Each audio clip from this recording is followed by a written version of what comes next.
Sa bukid. Ayan.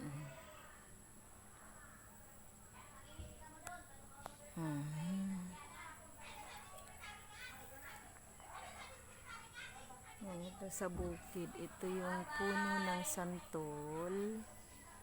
Tapos nalaglag na siya. Ang mga bunga niya nalaglag. Ito na lahat. Mga bunga ng santol. Nalalaglag na lang. Ayan.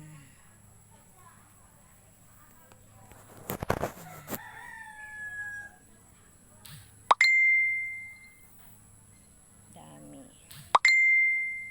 Matamis siya.